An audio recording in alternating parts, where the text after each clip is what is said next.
안녕하세요, 홍감룡입니다. 우리 바둑팬 여러분들이 굉장히 여러 가지 몰랐던 사실, 또 바둑계에는 그동안에 또 어떤 일이 숨겨져 있는 그런 비하인드 스토리가 있는지, 이런 것들에 대해서도 조금 굉장히 관심 있으실 걸로 이렇게 판단돼요.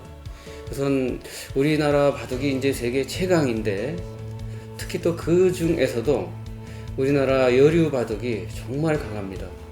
지금 중국의 그 기사들이 대단한 기세가 있지만은, 그 기세 속에서도 우리나라 여류 바둑이 현재 자타가 공인하는 여류 최강입니다. 그러나 그 여류 최강이라는 것이 사실은 그냥 되는 것이 아니라, 거기에는 많은 숨겨져 있는 그런 보이지 않는 사람들의 어떤 숨은 이야기들이 있는데, 그 중에 우리나라 여류 바둑계를 최고의 발전을 하게 된 1등 공신이 있습니다.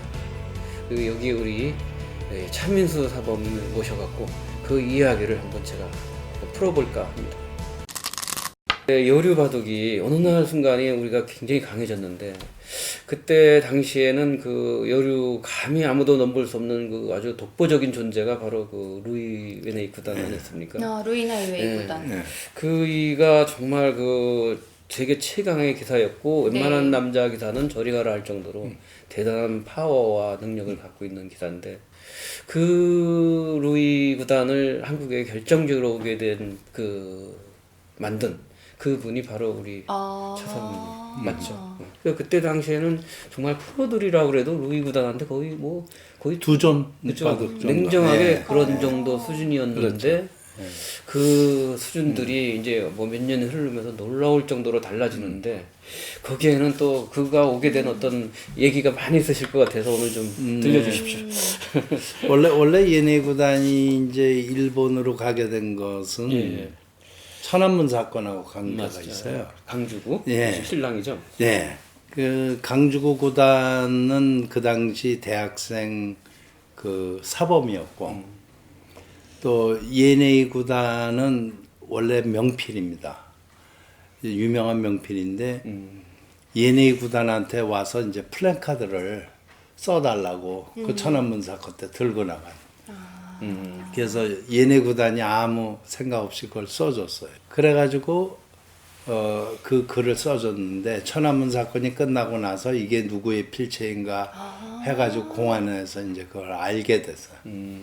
그래서 예네 구단이 이제 제재를 받는데, 월급은 이제 300원인가 얼마를 줘요. 근데 대국료를 안 줘요. 제재를 받는 사람은 대국료를 안 주니까 생활이 안 되죠. 네. 그래서 이제 일본으로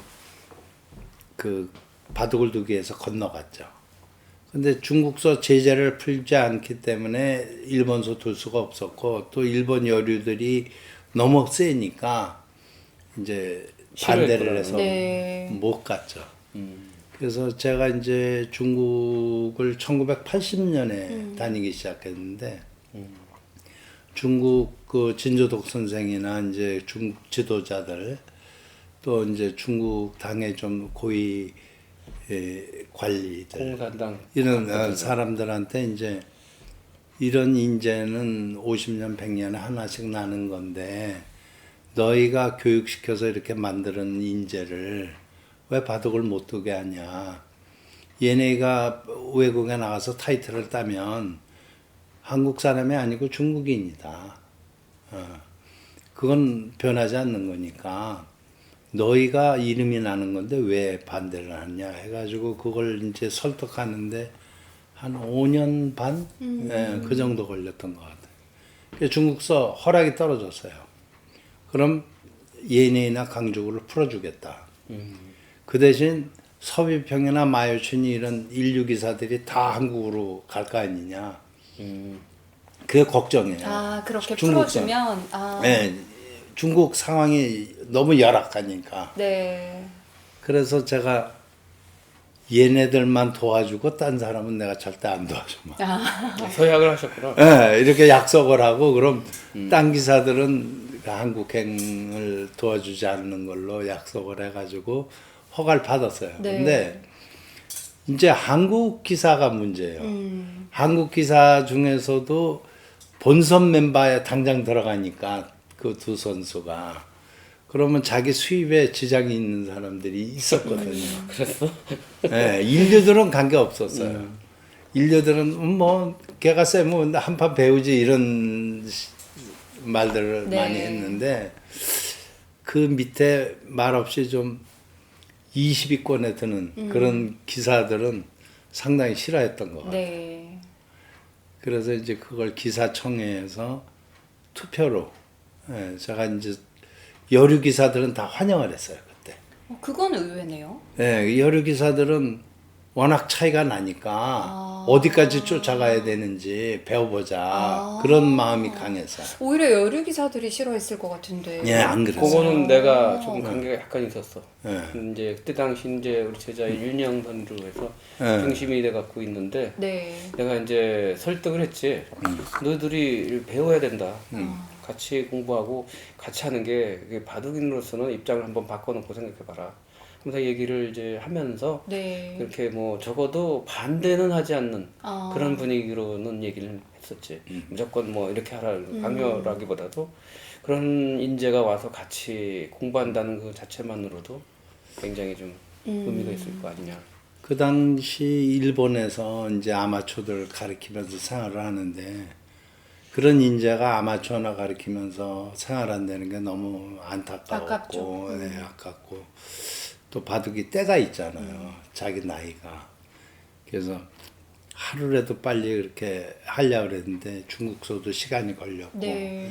허가가 떨어진 순간에 이제 한국에서 기사총회에서 투표를 붙였죠. 그래서 75% 찬성해가지고 오게 됐죠. 그래서 그때가 샌프란시스코에 있을 때인데 이제 전화를 했죠. 새벽 시간인데 알지만 이제 전화를 했더니 울더라고요.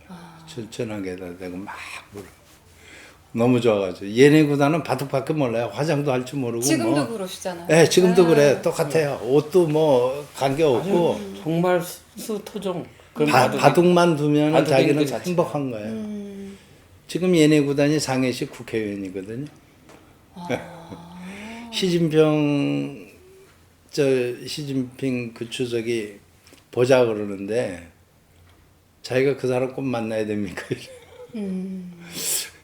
뭐 시진핑 주석이 부르면 얼른 뭐 달려 같으면 그렇죠. 달려가는데 근데 이창호를 더 좋아하지. 저는 루이 나이웨이 구단이 오면서 여류바둑계가 엄청 발전한 건 알았는데 네. 그 오게 된 과정을 몰랐으니까 네, 굉장히 성님이 힘들었어요. 관련되신 줄은 전혀 몰랐어요.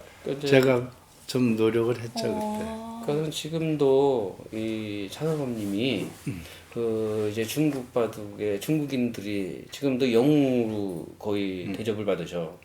그리고 지금도 중국의 모든 그런 바둑 그런 이벤트 행사가 벌어지면은 항상 초청 대상 영순이셔. 지금도 자주 1년에 몇 번 가시지 않나요? 그게 이제 왜 그러시냐면은 그것도 있지만 또 뭐가 있냐면은 아직 기억을 못 하실지 모르지만은 형님이 그 중국 바둑의 그 최초로 그때 굉장히 열악하고 어려울 때에 본인 그 사비로 중국 그 기전을 만들어 갖고 중국 기사들한테 시합을 열어줬어. 그게 많은 중국인들한테 정말 감동을 준 거지. 근데 형은 저는 어떻게 처음 하다 그런 듣는 생각을 얘기인데요. 하신 거야? 94년도인데 그 전까지 중국 시스템이라는 게 어떻게 돼 있냐면 예를 들어서 1억짜리 기전을 하면 90%를 중국 정부하고 중국 기관이 띄어가. 세금 뭐 대장 사용료 무슨 뭐 바둑판 바둑안 네. 사용료까지 다 거기 들어가. 그러니까 90%를 가져가고 1,000만 원 가지고 대국료도 주고 상금도 줘야 되니까 이게 너무 열악한 거예요. 네. 대국 당사자는 몇 푼 못 가져가는 건다. 그렇죠. 그러니까 최고 큰 상금이 뭐 5,000원, 10,000원 이래. 만위안. 그러니까 한 100만 원, 160만 원. 근데 160만 원짜리는 잘 열리지도 않고 80만 원 이제 5,000원이면 80만 원. 그게 이제 거의 주였는데 그것도 이제 그 스폰서들이 열악해가지고 중간에 대국료도 못 주고 이런 경우가 많았어. 그러면 이제 내가 가면은 그걸 다 해결해 주고 뭐 얼마 안 되는 거니까 뭐 5천 불, 10,000불 정도. 이제 그거 해결해 주고 그러다가 너희들이 이런 시스템으로 가면 훌륭한 기사가 나올 수가 없다. 프로라는 게 돈이 돼야 훌륭한 애들이 천재들이 뛰어들어서 네. 공부를 하는 거지. 그럼 어떻게 해야 되냐 그래서 내가 기전을 전 기사를 다 출전을 할 수 있는 차별 없이. 자기 차별 없이 지방 기사도 올라와서 돌아이가요. 그 대신 첫판 대금 그 당시 이제 초단이 20원이에요. 대금료가 네. 2단이 40원 이렇게 쭉 올라가서 9단이 180원이에요. 얼마 안 되죠. 근데 이제 예선전은 500원. 한 판당 500원이고 본선 올라가면 이제 1,000원씩 9판인가 하니까 9,000원. 본선만 올라가면 딴 거 타이틀 딴 거보다 많으니까. 걔네들 월급이 300원 할 때니까 대국료 500원 이렇게 큰 돈이죠. 그러니까 그때 걔네들한테. 애들이 그 중국 애들이 나 있는데 자주 와서 공부하고 그랬걸요. 네. 근데 너도 같이 공부할 때 애들 오는데 네. 얘기를 많이 하는 게 그 대회 하나 해갖고 막 애들이 막 공부하는 어떤 그 열기에 불타 있고 네. 그 상금에 대한 그게 그냥 파격적인 거고 밑에 사람들은 대국료라는 걸 구경도 못했던 시절이었어요. 그렇죠. 지금 요즘 생각하면 중국이 그랬을 것 같지가 않은데 요즘은 그렇지. 뭐 커져가지고 지금은 뭐 이제 뭐 말도 안 되지 스폰서도 지금. 많고.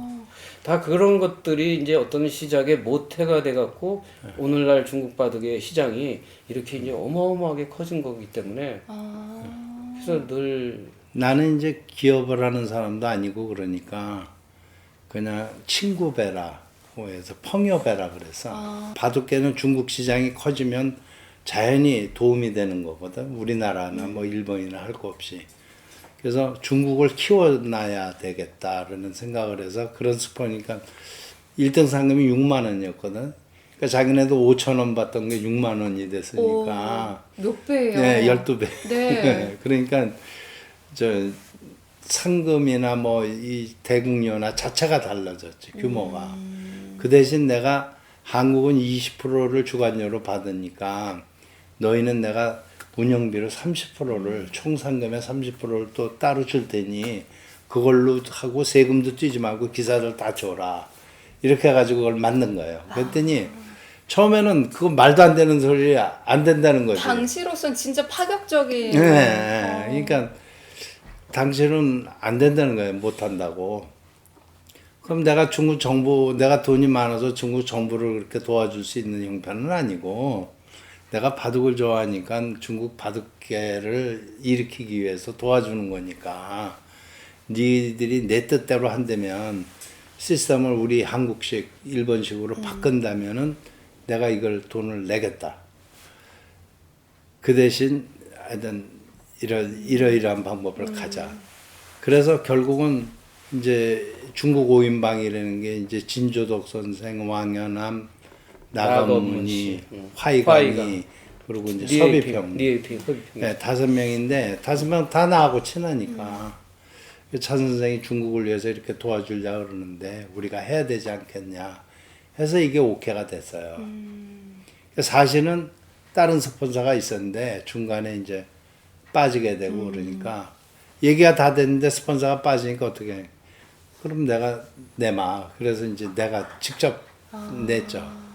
그래서 이제 3년간 계약을 해서 하고 다시 시작을 3년 연장을 하려는데 IMF가 터졌어요, 우리나라에. 그러니까 한국 기사들이 원성이 자자하다 이거예요. 왜 한국도 어려운데 중국만 도와주고 그러냐고. 그러니까 나는 다른 뜻이 있어 중국을 도와주고 있는데, 그랬더니 이제 박지원 의원이 원성이 많으니까 이쯤에서 그만하는 게 좋겠다고. 그러니까 이제 3년 동안 한 5억 정도 아마 썼던 것 같아요. 이게 지금도 중국에서는 하나의 그 신화지. 그게 이제 저는 바둑계에 꽤 오래 있었는데도 이런 얘기 처음 오늘 그래? 들어요. 그게 우정배예요. 그러니까 이제 우리나라 바둑이 많이 지금 어렵고 힘들잖아. 근데 사실 너무 이렇게 아무것도 모르고 지나가는 게 너무 많아.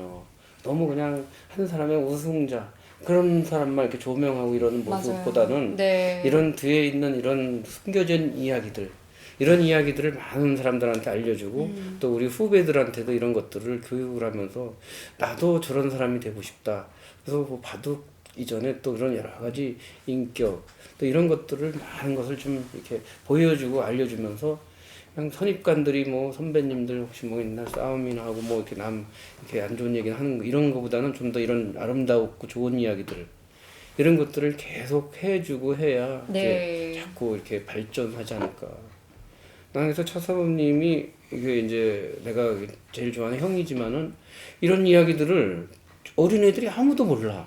저도 답답한 거야. 그래서 본인이 얘기하기도 네. 힘든 이야기고 실제로 중국에는 지금도 중국 사람들이 이거를 자기네들 가장 어려울 때 이렇게 생각하고 잊지 않게 도와주신 분 이분에 대한 고마움으로 매번 중국에서는 늘 자주 가셔 중국에 가셔서 이렇게 그만큼 대우도 받으시고 그만큼 그동안 하셨던 거에 대한 거를 다 이렇게 인정받으면서 중국 바둑의 그 어떤 발전시키게 네. 된 숨겨져 있는 이런 영웅 이런 것들에 대한 게 많아. 이게 좀 우리 한국인으로서 프로기사로서 굉장히 네. 자부와 긍지를 가져야 할 그런 굉장히 중요한 이야기야. 저는 사범님 하면은 올인 그 플레이어의 이미지가 너무 강해가지고 사실 바둑계와는 별로 관계가 없는 분이라고 생각을 했었는데 오늘 얘기 들어보니까 아니네요. 그런 것보다도 나는 사실 기독교인이거든. 네. 근데 내가 돈을 많이 벌면서부터 이제 걱정이 생겼었어. 무슨 걱정이냐면 그 부자는 천국에 못 간다고 낙타가 바늘구멍을 통과하는 것보다 어렵다. 낙타가 어떻게 바늘구멍을 통과를 해? 이건 못 간다는 얘기지. 그래서 돈을 많이 벌을 때 축복받았다는 생각을 안 하고 나는 앞으로 지옥 가는구나 하는 생각을 해서 그래서 이게 무슨 뜻일까 하는 고민을 했거든. 그래서 나한테 이렇게 돈 벌 수 있는 달란트를 주셨으니까 내가 이걸 좋은 데 써야겠다. 그래서 내가 좋아하는 뭐 바둑이라든지 뭐 어려운 지인이라든지 이런 그런 데 돈을 무지하게 많이 썼죠. 네. 수입 내가 1년에 버는 돈이 어마어마했거든 사실. 근데 그거의 90%를 썼어요. 그 중에 하나가 이제 바둑. 지금 이제 뭐 중요한 얘기, 좋은 얘기 많이 해주셨는데요. 이제 마지막으로 이제 그동안 그 여러 얘기 많이 하셨잖아요. 근데 이제 지금 이제 뭐 늘 하는 얘기지만은 우리 한국 바둑이 정말 지금 정말 위기 중에 그렇죠. 위기로 이렇게 위기죠. 판단돼요. 한국 리그도 지금 스톱돼 있고 모든 사건들이 뭐 요즘 바둑에 대한 뭐 여러 가지 안 좋은 이야기도 같이 그냥 여러 가지가 겹쳐갖고 이 힘든 시기에 형님이 지금 이제 미국에 계시다가 이제 한국에 이제 오셨잖아요. 네. 오셔서 이제 기사로 이제 돌아오셔가지고 하시면서 지금 이제 이렇게 더 그동안 뭐 여러 가지 경험도 많으셨고 보시는 시선도 이렇게 우리 웬만한 기사들하고는 비교가 안 될 정도로 많은 그 저기를 갖고 계실 텐데 지금 우리 한국 바둑계가 지금 어떻게 지금 어떤 모습으로 나가야 할까요? 지금 바둑계가 생긴 이후로 최대 위기죠.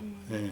옛날에 조남철 선생님이 그 설립했던 그 당시보다 더 어려운 그런 환경에 온 것 같아요. 프로 기사가 숫자가 일단 많아졌고 시소 가치가 없어졌잖아요.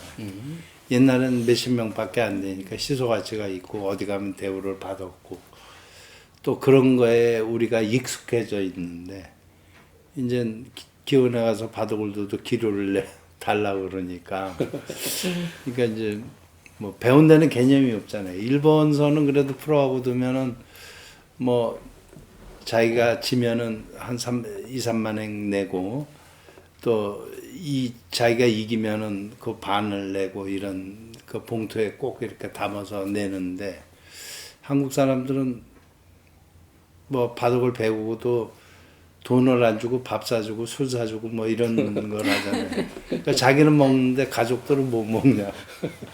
그러니까 그게 생활이 안 되죠. 그러니까 선생에 대한 개념 이런 게 이제 우리가 좀 잘못 애당초 정착이 됐고 두 번째로는 이제 숫자가 너무 많아지다 보니까 지금 젊은 기사들이 생활이 뭐 알바생만 훨씬 못 하잖아요. 1년에 뭐 200만 원 버는 애들도 별로 없을 정도로 지금 바둑 리그에 들어가지 않은 기사들은 생활이 안 되고 바둑 그게 아예 리그, 없지. 그렇죠. 예, 바둑 리그 감독들도 전부 도장을 하는 사람들이 그걸 하고 있다는 자체가 말이 안 되는 얘기거든요, 그렇죠. 사실. 예. 그건 좀 모순이죠. 네, 모순이죠. 그러니까 그런 규정 같은 거라든지 여러 가지를 대수술을 할 필요가 있다고 봐요. 그리고 프로 기사가 대국을 하고 대국료를 안 받는다는 건 복사가 링에 올라가 가지고 이기든 지든